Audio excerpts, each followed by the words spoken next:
ನಮ್ಮ ಬಂಟ್ವಾಳ ವೀಕ್ಷಕರಿಗೆ ಸ್ವಾಗತ.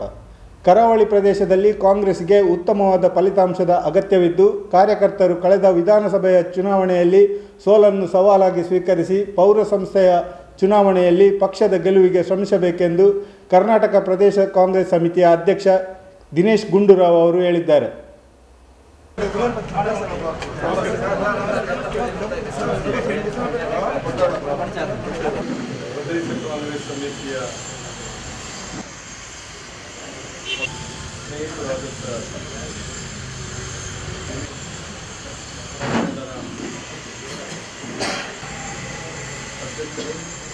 ಬಂಟ್ವಾಳ ಕಾಂಗ್ರೆಸ್ ಕಚೇರಿಯಲ್ಲಿ ಕಾರ್ಯಕರ್ತರಿಗೆ ಮತ್ತು ಪುರಸಭಾ ಚುನಾವಣೆಯಲ್ಲಿ ಸ್ಪರ್ಧಿಸುವ ಅಭ್ಯರ್ಥಿಗಳಿಗೆ ಏರ್ಪಡಿಸಲಾದ ವಿಶೇಷ ಸಭೆಯಲ್ಲಿ ಶನಿವಾರ ಭಾಗವಹಿಸಿ ಮಾತನಾಡಿದ ಅವರು, ಬಂಟ್ವಾಳ ಪುರಸಭೆಯ ಫಲಿತಾಂಶ ಕಾಂಗ್ರೆಸ್ ಪಕ್ಷದ ಮುನ್ನಡೆಗೆ ದಿಕ್ಸೂಚಿಯಾಗಲಿದೆ. ದಕ್ಷಿಣ ಕನ್ನಡ ಜಿಲ್ಲೆ ಕೇಸರಿಮಯವಾಗುವುದನ್ನು ತಡೆಯಲು ಒಂದೊಂದು ಮತದ ಅಗತ್ಯವಿದೆ ಎಂದು ಅವರು ಹಿತವಚನ ನುಡಿದರು.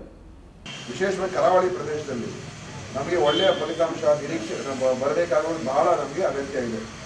ಯಾಕೆಂದರೆ ಇದೇನು ಎಲ್ಲ ಕೇಸರಿಮಯ ಆಗೋಗಿದೆ, ಇದೆಲ್ಲ BJP ಅವ್ರದೇ ಅಂತ ಬಿಂಬಿಸ್ತಾ ಇದ್ದಾರೆ. ಅದನ್ನು ನಾವು ಇವಾಗ ತಡೆ ಹಿಡಿಬೇಕು, ಅದನ್ನು ನಿಲ್ಲಿಸ್ಬೇಕು. ನಾವು ನಿಲ್ಲಿಸುವಂಥದ್ದು ಹೇಗಂತ ಹೇಳಿದ್ರೆ ಈ ರಿಸಲ್ಟ್ಸು, ಫಲಿತಾಂಶ ಏನು ಬರ್ತದೆ, ಈ ಫಲಿತಾಂಶವೇ ಒಂದು ದಿಕ್ಸೂಚಿ ಆಗ್ತದೆ. ಹೌದಪ್ಪ, ಇಲ್ಲಿ ನಾವು ಬಂಟ್ವಾಳ, ಉಳ್ಳಾಳ, ಪುತ್ತೂರು, ಉಡುಪಿಯಲ್ಲಿ ಅನೇಕ ಅಲ್ಲಿರ್ತಕ್ಕಂಥ ಮುನ್ಸಿಪಾಲಿಟಿಗಳು, ಉತ್ತರ ಕನ್ನಡದಲ್ಲಿರ್ತಕ್ಕಂಥ ಮುನ್ಸಿಪಾಲಿಟಿಗಳು, ಇಲ್ಲೆಲ್ಲ ನಾವು ಸ್ವಲ್ಪ ಎಲ್ಲ ಗೆದ್ಕೊಂಡು ಬಂದರೆ ಆವಾಗ ಸಂದೇಶನೇ ಹೋಗ್ತದೆ ರಾಜ್ಯದಲ್ಲಿ. ಇವತ್ತು ಇಲ್ಲಿ ಬದಲಾವಣೆ ಮತ್ತೆ ಆಗ್ತಾ ಇದೆ ಅಂತ ಒಂದು ಮೆಸೇಜ್ ಹೋಗ್ತದೆ. ನಮಗೆ ಒಂದೊಂದರ ಅಭ್ಯರ್ಥಿ ಯಾರಾಗಿದ್ದರ ಬಗ್ಗೆ ನಮಗೇನಾದರೂ ಅಸಮಾಧಾನ ಆಗಿದ್ರೂ ಕೂಡ ಇವತ್ತು ಪಕ್ಷವನ್ನು ಸ್ಥಾಪನೆ ಮಾಡ್ತಕ್ಕಂಥ ಕೆಲಸಕ್ಕೆ ನಾವು ತ್ಯಾಗಕ್ಕೆ ತಯಾರಾಗಲೇಬೇಕು. ಬಹುಶಃ ಈ ಜಿಲ್ಲೆಯಲ್ಲಿ ಪ್ರತಿಯೊಂದು ಕೂಡ ಗೊತ್ತಿರುವಂಥವ್ರು, ಅವ್ರಿಗಿಂತ ಹೆಚ್ಚು ಅನುಭವ ಇರತಕ್ಕಂಥ ಮುಖಂಡ ಇವತ್ತು ಈ ಭಾಗದಲ್ಲಿ ಯಾರೂ ಕೂಡ ಇಲ್ಲ. ಅವ್ರ ನಾಯಕತ್ವನ ಮತ್ತೆ ಅವ್ರ ನಾಯಕ ಶಕ್ತಿ ತುಂಬಬೇಕು ತಾನೆ. ಸ್ವಲ್ಪ ವೀಕ್ ಹಾಕ್ಬಿಟ್ಟಿದ್ದಾರೆ ನಾಯಕತ್ವಕ್ಕೆ. ಈಗ ಶಕ್ತಿ ತುಂಬಬೇಕು ನೀವು. ಏನು ಸರ್? ಮತ್ತು ಈ ಕೆಟ್ಟ ಜನರಿದ್ದಾರಲ್ಲ, ಇವರ ವಿರುದ್ಧ ನಾವು ಹೋರಾಟ ಮಾಡ್ತಕ್ಕಂಥದ್ದಕ್ಕೆ ನಮಗೆ ಒಂದು ಆತ್ಮಸ್ಥೈರ್ಯ ಕೂಡ ಬರ್ತದೆ. ಯಾಕಂದರೆ ಇವರು ನಿಜವಾಗ್ಲೂ ಅದೇನು ಎಲ್ಲರೂ ಕೂಡ BJP ಎಲ್ಲರೂ ಕೂಡ ಕೆಟ್ಟವರು ಅಂತ ಹೇಳೋದಿಲ್ಲ. ಅದು ಸಿದ್ಧಾಂತ ಏನಿದೆ, ಅವ್ರ ತತ್ವ ಏನಿದೆ, ಅದು ನಮ್ಮ ದೇಶವನ್ನು ಹಾಳು ಮಾಡ್ತಾ ಇದೆ. ಇವತ್ತು ಎಲ್ಲ ಕಡೆ ಯಾವ್ಯಾವ ಪ್ರಕರಣಗಳಾಗ್ತಾ ಉಂಟು, ನಾವು ಗಮನಿಸಿದ್ರೆ ಈ ದೇಶದ ಯಾವ ದಿಕ್ಕಿನಲ್ಲಿ ಹೋಗ್ತಾ ಇದೆ ಅಂತ ಹೇಳಿದ್ರೆ ಮುಂದೆ ಭವಿಷ್ಯದಲ್ಲಿ ಎಲ್ಲಿ ಹೋಗುತ್ತೆ ಹೇಳಕ್ಕೆ ಆಗೋದಿಲ್ಲ. ಇವರೇ ಅಧಿಕಾರ ಇದೇ ಥರ ನಡೆಸ್ಕೊಂಡು ಹೋದ್ರೆ ಇವತ್ತು ಏನು ಮಾಡಿದ್ದಾರೆ ರಮಣ ಹೇಳಿದ್ರು, ಏನು ಮಾಡಿದ್ದಾರೆ 4.5 ವರ್ಷದಲ್ಲಿ ಮೋದಿ ಅವರನ್ನು ನಾವು ಕೇಳಬೇಕಾಗ್ತದೆ. ಏನು ಮಾಡಿದ್ದಾರಪ್ಪ ಅವರು? ಈ ಸಂದರ್ಭದಲ್ಲಿ ಉಪಸ್ಥಿತರಿದ್ದ ಮಾಜಿ ಸಚಿವ ಬಿ ರಮಾನಾಥರಯ್ಯ ಅವರು ಮಾತನಾಡಿ, ಪುರಸಭಾ ಚುನಾವಣೆಯ ಹಿನ್ನೆಲೆಯಲ್ಲಿ ದಿನೇಶ್ ಗುಂಡೂರಾವ್ ಅವರು ಸದುದ್ದೇಶದಿಂದ ಜಿಲ್ಲೆಗೆ ಆಗಮಿಸಿದ್ದಾರೆ. ಪುರಸಭಾ ಚುನಾವಣೆಯಲ್ಲಿ ಗೆಲುವು ಸಾಧಿಸಲು ಪುರಸಭಾ ವ್ಯಾಪ್ತಿಯಲ್ಲಿ ಪಾದಯಾತ್ರೆಯ ಮೂಲಕ 80% ಜನರನ್ನು ಸಂಪರ್ಕ ಮಾಡುವ ಮೂಲಕ ಕಾರ್ಯಕರ್ತರಿಗೆ ಪ್ರಚೋದನೆ ನೀಡುತ್ತಿದ್ದೇನೆ ಎಂದು ಹೇಳಿದರು. ನಾನು ವೈಯಕ್ತಿಕವಾಗಿ ಸಂಘ ಪರಿವಾರಕ್ಕೆ ಟಾರ್ಗೆಟ್ ಆಗಿದ್ದೆ.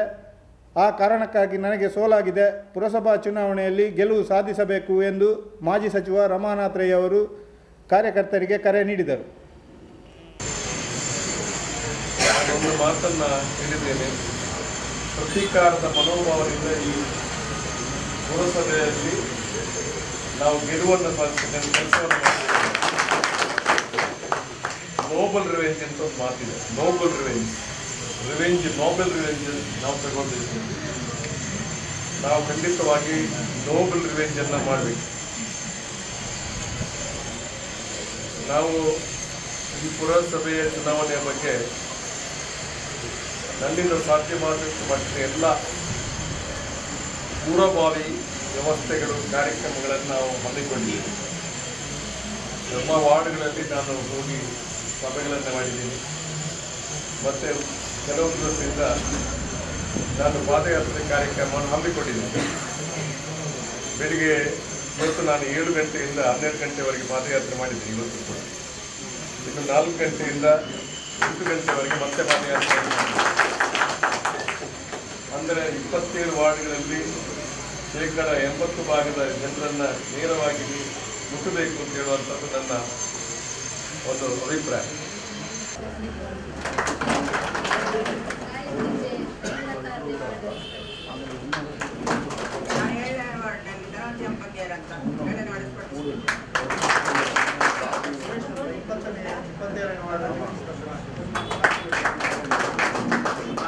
ಸುವರ್ಣ ಅಂತೇಳಿ 15ನೇ ವಾರ್ಡಿನಿಂದ ಭೀಮೂಲ ಗ್ರಾಮದಿಂದ